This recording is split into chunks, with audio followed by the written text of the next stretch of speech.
A very good morning to Madam Sharifa and everyone. We are Group 2 of EBA 4073 Internal Audit. And we are going to present about our group assignment. And we have 6 members in the group. So today we are going to discuss and also to talk about a few questions that are related to internal audit. So let's move on to our first question. What we have learned internal audit in the previous auditing class is the International Professional Practice Framework. 60 internal auditors are governed by the International Professional Practice Framework. It is the conceptual framework that organizes authoritative guidance promoted by the IA. So this International Professional Practice Framework is divided into 3 main components, which are the mission, mandatory guidance, and the recommend guidance. Code of ethics is to promote the ethical culture in the professions of internal auditing. So here are the 4 principles of the Code of ethics, which is the integrity, is to perform the work with honesty, the objectivity is avoid the acts or relationship that impact unbiased assessment. So and for confidentiality, be prudent in the use information. And lastly is the competency, is a service with knowledge, skill, and experience to provide the quality of the service. We also had learned the insurance engagement process and also the difference between the insurance engagement and the consulting service. It different from the aspect of definition, is involved scope of activity, deliverables, and also its example. Besides this, we also had to know about the eras of evolution in internal auditing, which from the pre-1990 to the years of 1990s until 2004 and beyond. Next, I will talk about Institute of Internal Auditors Malaysia, IIM. So it is a non-profit professional organization, and basically there are 5 principal objectives of IIM, and they are dedicated to the improvement and development of the internal audit profession in Malaysia. Besides that, IIM encourages its members to become certified internal auditors. So I will move on to the roles and responsibility of the internal auditors. Next slide, please. So the first responsibility of the internal auditors is to assess the risk of management. The second one is to assist the management in corporate governance and to assist the management in improving internal control. The last one is the internal auditors. They are working with the other assurance providers, such as the executive management for an audit committee. So there are slide of the differences between the internal and external audit. The first one is the external audit. They are focusing their reporting to the shareholder or member who are outside the organization. Whereas the internal audit, they are focusing on the reporting to the board and senior management who are within the organizations. So for the objective, the external audit, they are frequently they are given the opinion and also assurance on the financial reporting, whereas the internal audit, they are focused on the evaluations and the increasing of the effectiveness of the governance. So the external audit does mostly cover the financial reporting risk, whereas the internal audit, they are cover most of the categories of the risk. So for the responsibility for the improvement of external audit, for external audit, there actually is none. However, there is a duty to report problems. So for the internal audit, the improvement is actually fundamental to the purpose of the internal auditing, but it is done by the advising, coaching, and facilitating purpose. So there is a close relationship between the internal audit function and the external auditor. The external auditor should relate their work to the function of the internal auditors by determining whether the work of the internal auditors is actually enough for them, and this might include the following elements, which are objectivity, technical competence, field professional care, and also communications. And there are 2 types of the internal audit activities. The first one is operational audit. Operational audit, there is also known as a performance audit and also management audit, and used to assess the operation quality and to evaluate the effectiveness and also the efficiencies of the operating procedures. So the second one is compliance audit. It refers to a contract in which the party concerned must comply with all terms of agreement. It helps to compare the fairness between the information and given standards. So during the compliance audit, the auditors they must identify the elements of the audit, and then they should assess whether a subject matter is compliant with the established criteria or not. And then the lastly one, they will issue a compliance audit report. Okay, I will explain on the general tasks of internal auditors. Internal auditors will perform work in any area, either in financial or operational. They will test the accuracy of balances. They will review the accounting and control system. They review the economy, efficiency, and effectiveness of operations, and review whether the companies comply with the external laws and regulation and the internal policies and procedures.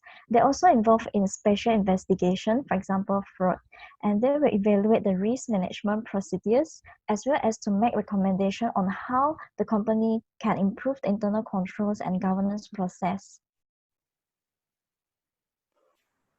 So in 2007, the Malaysian Code on Corporate Governance, or the MCCG, has emphasized and highlighted the importance of internal audit, and Bursa Malaysia listing has already made it compulsory for listed firms to have an internal audit. So why is it necessary for an internal audit to exist in a firm, in a listed firm? Because internal audit has specific roles in improving the quality of corporate governance. The internal audit provides an independent and objective assurance service to the board of directors, audit committee, and management, and bringing a systematic and disciplined approach to evaluate and improve the effectiveness of risk management, control, governance processes to accomplish the objectives of the firms. So ultimately, the internal audit would increase the effectiveness and efficiency of the company's governance through improving the credibility of the companies.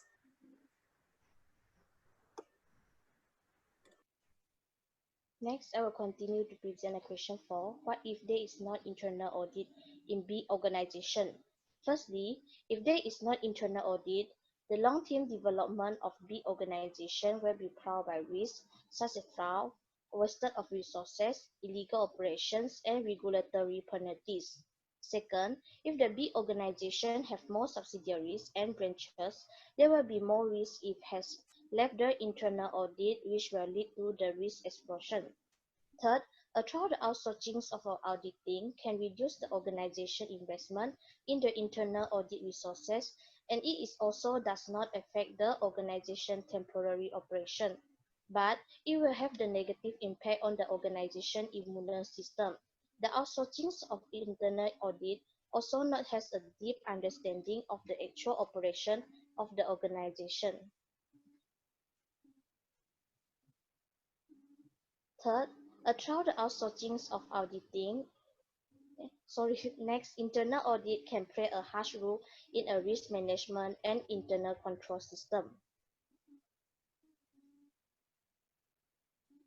So without the inspection of internal audit, the risk control system will be not reliable.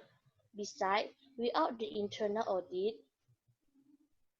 the organization internal control cannot be evaluated, including the corporate governance and the accounting process.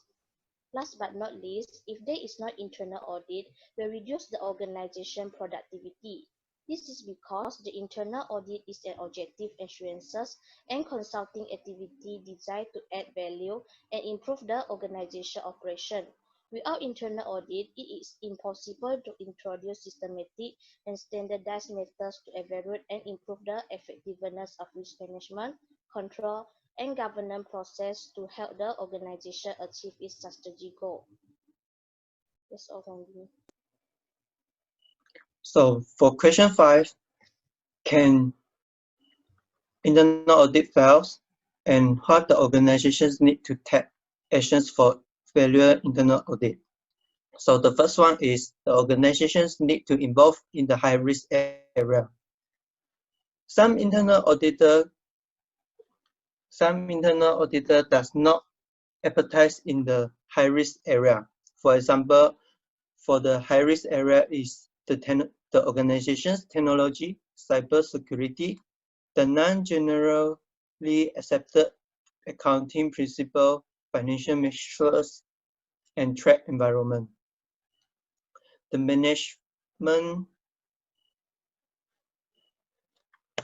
management also tells them not to look at this area as there is a problem and they did not have the effort to solve it. The organizations need to hire or outsource the more experienced expertise on the issues to solve the problem. Other than that, the organization should having budget on this problem and not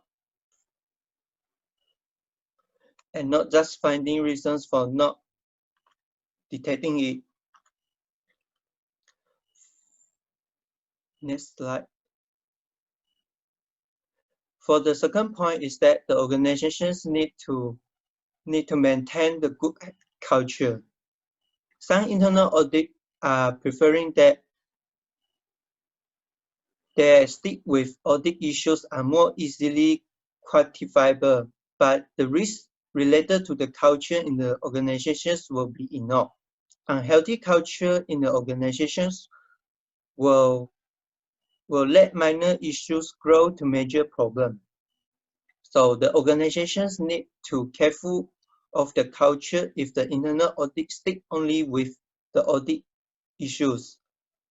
To maintain the culture, the organizations can have rules, leadership, communicate with others friendly, and team building events. Next slide. For third point is the organizations need to be careful when the information provided by internal auditor is not comprehensive. Some internal audit might think that their task is only report the issues to the management and the board. Actually, the internal auditor needs to report the issues in more details to them to let them make the decision. It is worse when the management and the board know the problem but they did not do anything about it. So the organizations need to remind the internal auditors to address the full information of the issues, include the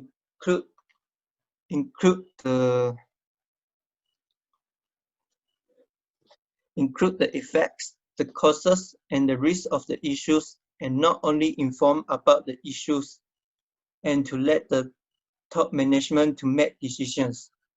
So when the internal audit did not fail, the organization should have to maintain it as it will still affect the decision making of the top management.